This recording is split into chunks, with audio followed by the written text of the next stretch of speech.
So Wednesday was class number 9, the elbow escape from mount. Today is Friday. If you can't tell, I'm in my classroom. School started, so I'm back at it.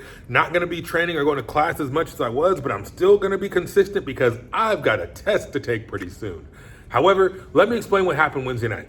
Wednesday night was the elbow escape from mount, and I realized something about myself. I realized that all the knowledge in the world doesn't mean anything if you're going to be lazy. Let me explain what I mean.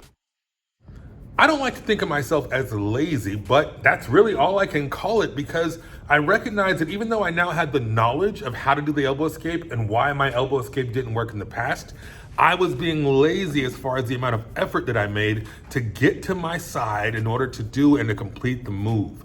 Let me explain. When you're doing the elbow escape, of course, you kind of have to do like this back and forth. I call it the dragon swing or the grandfather clock, whatever you call it, pendulum. You got to go to one hip and then of course you got to swing and go to the other side for the other hip. And mentally, academically, I knew that, but physically, I was being lazy.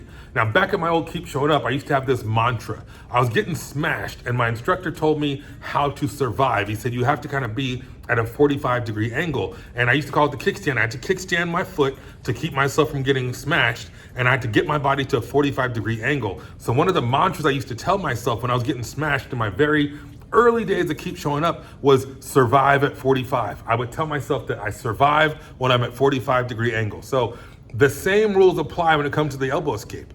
If you don't get your body on its side to at least, let's call it a 45-degree angle, the move is so much freaking harder. So I was having a hard time getting my leg out. I get the elbow escape first part done where their leg is now trapped and I have to go to the other side to get my foot out of the other side, and it would take me 2, 3, 4, 5, and 6 freaking shrimps. It took so many shrimps because I wasn't making the effort to get on my side.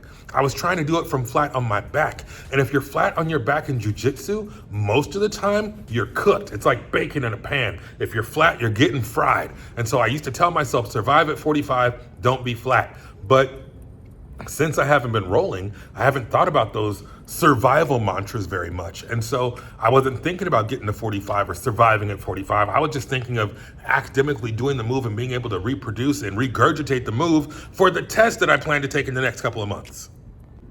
So I had to remind myself of my old Keep Showing Up days and how I survive, and I survive at 45. So when I got to my side, I did so much better. As a matter of fact, the second variation, the fish hook variation, was really hard for me because I didn't have enough of an angle to reach my leg across to fish hook. And I was frustrated and I was struggling and I'm like, why isn't this working? And then when I switched partners, I was going with the blue belt. This blue belt said, hey man, you need to get more on your side. And I was like, thank you. He reminded me of what I already knew in terms of survival, but the survival rules apply to rolling and drilling as well.